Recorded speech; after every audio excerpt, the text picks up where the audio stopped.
Hey, it's Matt, your average gamer, and for this video, we're going to be going over the Raider class. He's an awesome class to tank hits, and you can tank a lot of hits. First passive ability, well, basically affects the character skill Retaliate, which allows him to punch and take less damage in the process, and even get some stance breaks. And of course, Totem Stella, his ultimate art, will buff you and your allies. It's incredible. For the Raider class, we're going to go over a lot of details in this video, including great relics for you to use. Will allow your character to take even more damage, heal, etc. And of course, take advantage of the big weapons the Raiders use. This is my tank Raider build guide. I hope you guys enjoy this if you're playing the Raider class. I've seen some people play the Raider class, by the way, that are absolutely phenomenal. They're truly amazing at this game. When you find a good Raider within your characters, if you end up being in with randoms and you find one, then you're going to realize very quickly that they can tank a lot of hits, take aggro from the team, and if they play it right, they could take the pressure off your DPS characters a lot while still able to dish out a good amount of damage of his own. So for the Raider class, you could of course take a lot of hits, but the other thing you want to do is build up poise damage. That's the other thing that you want to do that's important. There we use Totem Stella. That's going to be his ultimate art. Now, his regular ability, I don't use too much. It takes a little bit to charge up and wind up. I love his ultimate, though, for the buff, and when you're able to use it right under bosses, it's incredibly effective. It's seriously an amazing way to get an incredible amount of poise damage when you use it below bosses, and of course get a good amount of damage on them in general, and then get the extra buff, and then you could switch to things like jump attacks, run colossal weapons, hammers, etc., and use buffs. If you can find passive buffs, we'll talk about them later, where if you get increases in damage on your charge attacks, jump attacks, etc., you're going to want to run those with the Raider class, because that's going to be how you play this class most of the time. Taking hits, he does take reduced damage because he's got awesome armor, and then of course dishing out damage with really cool colossal weapons. One of my favorite things about the Raiders class is the jump attacks. We're going to talk about that now because I use them more frequently with him than anyone else. He ends up with a really large stamina bar, so jump attacks are excellent, and they're a really good way to get damage and poise damage from your team. And if you're able to break a boss, the DPS characters that will most likely be on your team, like Revenant, of course Duchess. I have a guide for Duchess, by the way. I'll leave that in the description below. Of course, other characters like Iron Eye, Revenant, etc. My Revenant guide's going to be coming out soon as well. But those are your DPS characters. They can't take a ton of damage. Your job is the Raider class, and you should know this when you play them. If you're going to pick this character, you want to run up and take hits. Of course, you could dodge roll here and there, but the Raider is built to take damage. He's built to bring the pressure off your team. We're going to talk about that in a little bit. And of course, bring it upon yourself, because you're the one character in this game that even when bosses do a ton of damage to the other characters, in some cases one-hit them, the Raider's virtually never going to be one-hit as you continue to level up throughout Elden Ring Nightreign. He's going to consistently be able to take damage, and you want to take advantage of that. Just like the Guardian class, where that's kind of using a shield, in this case we're using armor, you just want to tank those hits and get the pressure off your allies, getting as much damage and poise damage as you can in the process too, of course. But always try to take the aggro, even if you're like me, and every once in a while, I think I got grabbed there earlier by the Gaping Dragon. I can't remember if that was the clip. Now, I'm trying to think back a couple seconds, but I think that might have been the one where I got grabbed. But yeah, it doesn't matter because the Raider could take all those hits. And the Nightlords too, same thing. They dish out a lot of damage, but if you build the Raider right, you'll be able to take several hits from the Nightlords as well. Yeah, I usually get grabbed at some point as the Raider class because I'm playing too aggressively, and I'm not worried about them damaging me, especially at full HP, because he's just not going to go down from the majority of bosses. So taking the pressure off the teammates, very important. Of course, those jump attacks, charge attacks, etc. You could also run hammers and boost to hammers. He does well with the rot hammers. Rot buildup is incredibly overpowered in Elden Ring Nightreign. I highly recommend a character has that, especially if you're running the final boss. If you're going to be fighting the final boss as Raider, and you would be really helpful if you are Raider for the final boss, you should run something like Rot, because you can get a lot of physical damage with these, and of course the Rot buildup as well. Of course, you're going to get knocked down here and there. I always do, because sometimes my dodging isn't the most accurate in the world, and I don't mind taking the extra hits as Raider, of course. There's the posture break there, and there's the Rot build up with the dual hammers. Really cool build, by the way. These seem to drop a lot for the Raider. You can find them fairly easily on a lot of runs, so if you're able to get the Rotten Battle Hammers, definitely use them. He does well with hammers. I believe they have strength scaling, etc. And you're able to get in rot, wait for that tick down and percentage of health to go down, of course, and then continue to build up with additional jump attacks, etc., to try to get in posture damage as well. There's the ultimate again. Use it as much as you can. His cooldown is not too bad on the ultimate. The ultimate is relatively quick in terms of the cooldown. His regular ability and ultimate ability, they come back to you fairly fast, so don't worry about them too much. You'll be able to use them for most boss fights. For example, even if you were to use it at the boss before the final boss and you jump into the final boss relatively quickly, you're going to have it another 1 or 2 times for the Nightlord. It's just one of the quicker ultimates in the game. Whereas Duchess, for example, her ultimate takes a long time in terms of the cooldown. It seems like Raiders is fairly quick. It's not too bad waiting for the ultimate. If you do things to additionally reduce that cooldown, you're going to have it even more. It's a lot of fun playing as Raider. I know I mentioned that a few times, but I really do enjoy playing as the Raider class. I feel like he's not that popular because he's just a strength character that can tank hits. But I don't think you realize, like, if you pick Raider, you're really helping your team. You should always have a character that can tank, whether it's Guardian, who may need a buff on some of his abilities and the things for Guardian, especially his passive ability, which isn't even passive. And then, of course, Wilder can tank hits a little bit, but nothing like Raider. His damage decrease is incredible in terms of being able to take hits, and you're just able to go in and get a good amount of damage, too. I don't know why there's not more people playing as the Raider class. He tends to be a later pick. Of course, the people like the high DPS characters because they're a lot of fun. Like myself, too. I do enjoy dishing out a lot of damage, but I found myself, when I was playing as the Raider, possibly having one of the best times. I like the Raider and the Duchess because they're kind of the opposite. The Duchess can put out a ton of damage but can't take hits. It's kind of fun to play and learn. And then the Raider, of course, is the opposite, where he can tank hits and dish out a good amount of damage too, but nothing like the Duchess in terms of her abilities. All right, we're going to jump into this section now. After that, we're going to go over Relics and then a Nightlord. I talked before about taking the pressure off.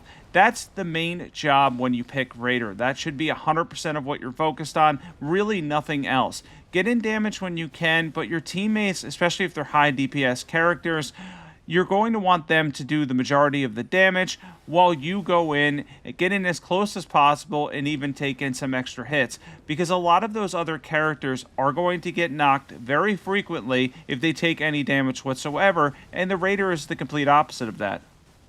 So when I say take advantage of that, definitely take advantage of the fact that you can take an increased amount of damage. Another thing I want to mention is, if you're a beginner or starting out, he's very easy to learn, and he's also very beginner friendly. If you're looking for a beginner character to build around, to start building around, I would probably recommend either Wilder or Raider as the first two, because they can both take a decent amount of damage, and they're both very easy to understand and learn.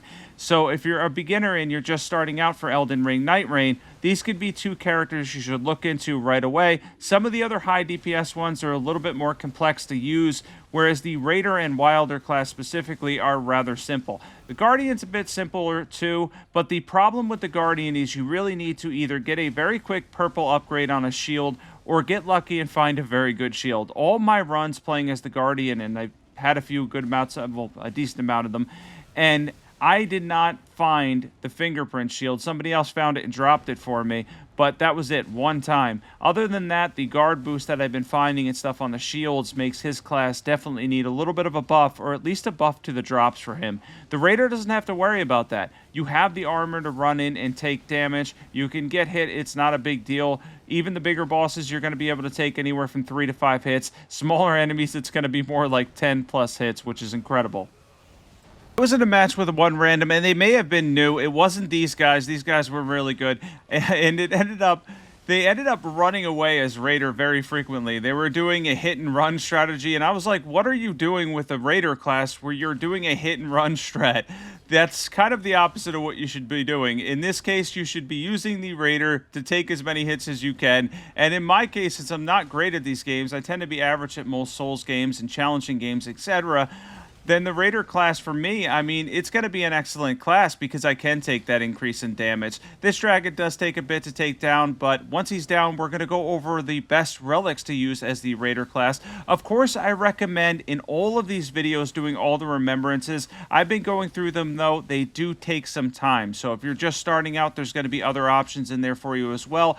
but the Remembrance Relics specifically end up being really good. So keep that in mind. I think a lot of people realize, like, when I'm mentioning that kind of like passively in the beginning, it's just I'm going through these and getting them, and they do take a minute to grab them. Let's jump into Relics now.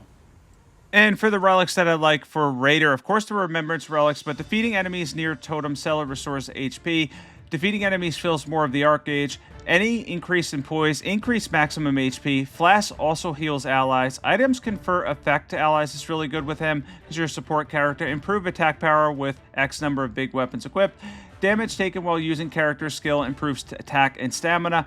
Any strength or defense increase, any vigor increase, of course, because you want as much health as possible. Build around as much defense and vigor as you can possibly stack. That's the point of Raider, after all. We mention this frequently, to take as many hits as you can.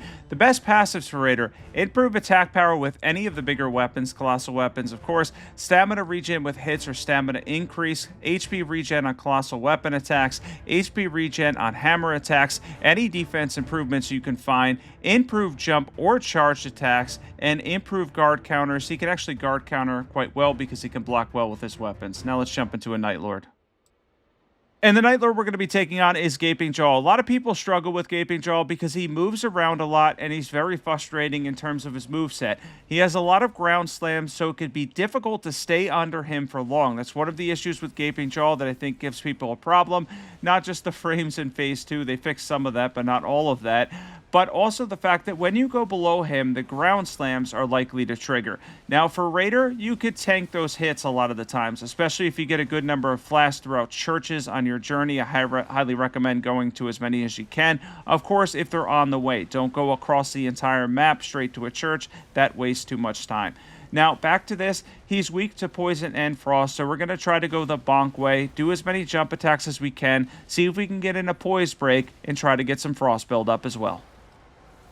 And if you have a character that can do poison damage, you're going to want to go with poison damage, obviously, too. That's the gunk that he's going to be spitting out. I mentioned that in one of my other guides, and then you can poison him again afterwards. Keep in mind, each boss resistance will go up gradually as the fight goes on. As you proc those, they're going to continue to go up, making it harder to proc each time. Still, he's very weak to poison overall. If you get the opportunity for a critical break, of course, go for it. Try to get the rot build up here. We're using the dual hammers. Of course, I mentioned earlier that these are very easy to get for Raider, and they're very, very cool to run. If you get anything that boosts the attack power in terms of a passive, when you have multiple hammers equipped or in your inventory, that is excellent for Raider too, because they typically have good strength scaling.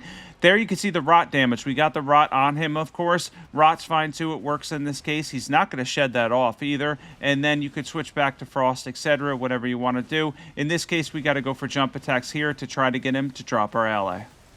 I hope this is really helpful, by the way, if you're running Raider. If you want to see more character guides, I think the next one's going to be Revenant. Be sure to subscribe. Don't forget to hit that sub button if you want to see more character guides for Nightreign. I know a lot of people are questioning Nightrein's longevity. I'm still thinking about doing a review for it because I have some things to point out that I don't like about it. But overall, I've been having a lot of fun with Nightreign. I'm still having fun with the game, still finding myself enjoying it. And honestly, trying out each one of these characters is a blast in of itself. Even if you beat all 8 bosses, I recommend trying and learning each character, especially if you have a co-op group. It's really fun. But it could be fun with randoms too. I'm running it with randoms for the course of this video, and it was quite fun as well. Now, solo, I don't find that interesting so far. Only have done a couple runs solo. It's a little bit boring, especially in between bosses. But overall, there's still a lot you can do with Nightreign, and I'm looking forward to DLC. I hope they make future content for this game. We know we're getting one DLC if you bought the deluxe version. Supposedly, that's going to be included. That should be out in the fall. But I hope we get more than that. I hope they continue to do quality of life improvements as well and fix like anything else that's wrong with the game in terms of patches and future updates, etc. When you're using Raider, another thing you want to do is if you could find Dragon Crest, Great Shield Talisman, or anything like that, any Dragon Crest Talisman, any defense boost whatsoever, or elemental damage boost as you go through the game, any increase in physical damage or reduction, in physical damage, you're going to want to grab the reduction in physical damage when you defeat bosses. And then, of course, you should be using boiled crab, and the warming stones are excellent for him as well if you want to build up his HP. If you have a boss that's more stationary, you could throw down a warming stone, heal, and it'll actually help you a fair bit. Of course, boiled crab, though, highly recommended to take that reduced damage. Earlier in the game, if you find boiled prawn, that works too. I'm not a big fan of running exalted flesh on him necessarily. I don't find it necessary to do that. I'd rather go for defense, and they don't stack. Body buffs typically in Elden Ring do not stack together, so I would choose to go with boiled crab or boiled prawn in that case to take the increased amount of damage. Basically, I keep saying increase, but being able to take more hits is the concept behind the Raider class after all. You want to take more hits, more damage, but of course have it do less damage to your health bar as a result.